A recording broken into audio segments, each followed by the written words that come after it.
मेरे उद्धारक यीशु मसीह के बहुमूल्य नाम से आप सभी को बधाई देता हूँ। आज भी एक सामर्थ से भरा हुआ एक वचन के साथ आपसे मिलने के लिए आया हूँ।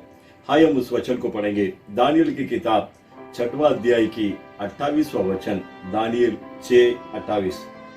दानियल भाग्यवान रहा। उस वचन की आखिरी भाग में लिखा है, दानियल भाग्यवान रहा। मेरे प्यारो, उन समय में बाबिलोन देश में दानियल उस राज्य में एकदम भाग्यवान रहा। उनके अनेक कामों में उन्होंने जय प्राप्त किया। इसे सुनने वाले मेरे प्यारे भाइयों बहनों, आपको भी देखकर परमेश्वर कहता है तुम भाग्यवान हो और तुम जो भी कार्य करेगा सभी में विजय पाएगा, सभी में तुम जयवंत होगा। शायद सोच रहे हैं मैंने अपनी जिंदगी में बहुत सारे हार चुका है, मेरे जीवन में मैंने बहुत कुछ खो चुका है, मेरे सब काम आखिरी में हार में खत्म होते हैं कर आप चिंता के साथ इस समय से शायद सुन रहे क्या? आपको देखकर परमेश्वर कहते हैं आज के बाद तुम भाग्यवान रहेगा और तुम्हारे हरेक काम काज में तुम जयवंत होगा, तुम विजय पाएगा। मेरे प्यारो, दानियल भाग्यवान था। दानियल हरेक कार्य में विजय पाया, जयवंत हुआ। उसके कारण क्या है? मैं जल्दी से कुछ 5 विषय जो दानियल के अंदर था उसे मैं आपको बताना चाहता हूँ। कृपया आप ध्यान से सुनकर आप भी उसी तरह अपनी जिंदगी को बदलेगा। आपके जीवन में आप भाग्यवान रहेगा, आप जयवंत होगा। आइए हम देखेंगे दानियल की किताब 1 अध्याय की 8वां वचन में। वहां पर लिखा है, दानियल ने एक दाटना किया, यानी कि एक निर्णय किया, मैंने जो राजा के भोजन से और मद से मैं अपने जिंदगी को, अपने आप को अपवित्र नहीं करूंगा, अशुद्धता आने नहीं दूंगा कर उसने एक निर्णय किया। मेरे प्यारो, हमारी जिंदगी में अगर हम विजय पाना है तो हम अच्छे तरीके के निर्णय लेना चाहिए। दानियल किसी तरह मैं अपने आप को अशुद्ध होने नहीं दूंगा कर निर्णय किया, वैसे ही आप भी निर्णय कीजिए। आपको यीशु मसीह अपने लहू से धोकर शुद्ध किया है, पवित्र किया है, आप पवित्र प्रजा है। लेकिन शुद्ध होने के बाद आप कोई भी अशुद्धता अपने जीवन में आने के लिए जगह नहीं देना है। शायद मोबाइल के द्वारा, फेसबुक के द्वारा, व्हाट्सएप के द्वारा, सीरियल के द्वारा, सिनेमा के द्वारा, बुरे भला बातों के द्वारा किसी भी तरह आप अपनी जिंदगी को अशुद्ध होने नहीं दूंगा कर एक निर्णय कर उसके अनुसार हम चलना है। दानियल अच्छे एक निर्णय लिया था। दूसरा, दानियल के बारे में 6:10 में लिखा है, वो प्रार्थना करने वाला व्यक्ति था।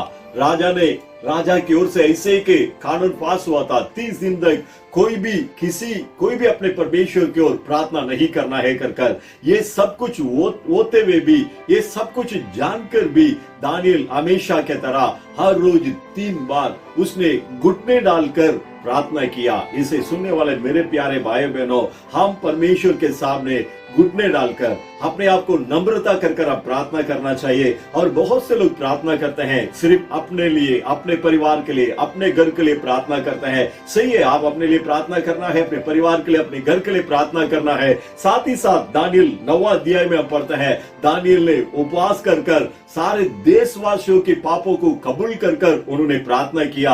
अपने देश के लोगों के लिए उन्होंने प्रार्थना किया। इसे सुनने वाले मेरे प्यारे भाई बहनों, आप अपने प्रार्थना घुटने डालकर परमेश्वर की ओर उपवास कर देश के लिए हम प्रार्थना करना जरूरी है। इस समय प्रार्थना हमारे लिए, हमारे देश के लिए, सारे लोगों के लिए बहुत आवश्यक है। आप अपने प्रार्थना को और मजबूत करो और अपने घुटने को सुदृढ़ करो। परमेश्वर की ओर, देश के लिए, मर मिटने वाले प्राणों के लिए हम प्रार्थना करना चाहिए। प्रार्थना हमारे जीवन में हमें भाग्यवान बनाएगा। प्रार्थना के द्वारा हम अपने जीवन में जयवंत हो सकते हैं। अगर आप सही से प्रार्थना करेंगे, आपके जीवन में जहां पर भी आप है वहां पर परमेश्वर आपको जयवंत बनाएगा। और तीसरा, दानियल के बारे में हम देखते हैं 6वां अध्याय की 20वां वचन में। वहां पर राजा जो सिंह के गुफा में पड़ा हुआ था, उस दानियल को देखकर चिल्लाते हुए वो कहने लगा, तुम हमेशा जिस परमेश्वर की आराधना करते हैं वो तुम्हें बचाया क्या? मेरे प्यारे लोगों, दानियल जो है हमेशा परमेश्वर को आराधना करने वाला व्यक्ति था। आराधना माने हमेशा सारे समय में अपने आप को परमेश्वर के चरणों चरणों में सौंपने वाला व्यक्ति था। रोमियो की किताब 12 अध्याय की पहला वचन में हम पढ़ते हैं, हम अपने आप को जीवन की बलि की तरह सौंपना ही, समर्पण करना ही बुद्धि से भरा हुआ आराधना है, या हम अपने आप को, अपनी जिंदगी को परमेश्वर के चरण में हम सौंपना अवश्य है। और चौथा हम देखते हैं दानियल 6:22 में लिखा है, दानियल परमेश्वर के सामने निष्कलंक व्यक्ति था और राजा के विरोध भी उन्होंने कुछ भी नहीं किया।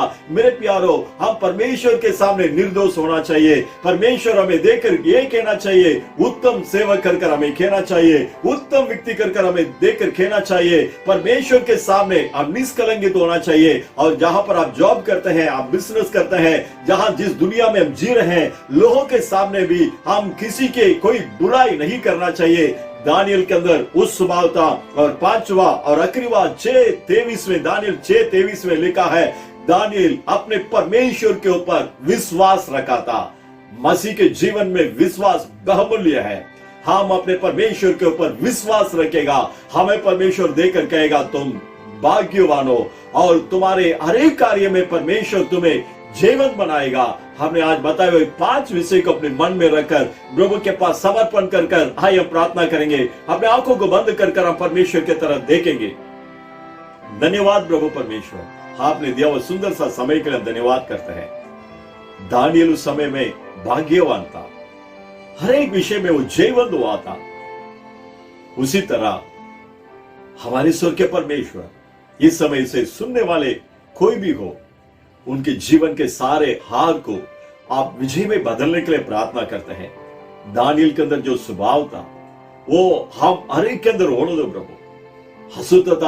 अशुद्धता के लिए जगह नहीं दूंगा, वैसे कि अच्छा निर्णय लेने के लिए हर एक को मदद करो प्रभु। और दानियल के समान हर एक जन अपने प्रार्थना में स्थिर मजबूत होने के लिए अनुग्रह करो। हमारे देश के लिए, देश के लोगों के लिए प्रार्थना करने वाला उस प्रार्थना के अभिषेक से हर एक को भरने के लिए प्रार्थना करते हैं प्रभु। दानियल हमेशा आपको आराधना करता था, वैसे ही इसे सुनने वाला हर एक जन अपने आप को आपके पास समर्पण कर आपके आराधना हमेशा करने के लिए हर एक के ऊपर आप अपने अनुग्रह को डालने के लिए प्रार्थना करते हैं प्रभु। धन्यवाद प्रभु, धन्यवाद प्रभु, आप ऐसे ही कर रहे हैं इसलिए धन्यवाद। दानियल आपके ऊपर विश्वास रखा था, उनके विश्वास एकदम मजबूत था, वैसे विश्वास के आत्मा से हर एक को भरने के लिए प्रार्थना करते हैं। हाँ मेरे सामर्थ्यवान परमेश्वर, आप अपने सामर्थ्य हर एक जन के अंदर डालिए प्रभु। हर एक के हरा वो जिंदगी को फिर से विजय में बदलने के लिए मैं प्रार्थना करता हूँ। इसे सुनने वाला हर एक जन को आप भाग्यवान बनाकर आशीष कीजिए। हम आपके हाथों में समर्पण करते हैं, सारी स्तुति गौरव में आपको देता है। हमारे उद्धारक यीशु मसीह के नाम से मांगते हैं हमारे अच्छे से पिता, आमीन आमीन। मेरे प्यारो, प्रभु परमेश्वर हमारे प्रार्थना को सुना है। आप भाग्यवान हैं, आप अपने जीवन में हर एक बातों में जीवन होगा। गॉड ब्लेस यू, प्रभु आपका आशीष करे। आमीन आमीन।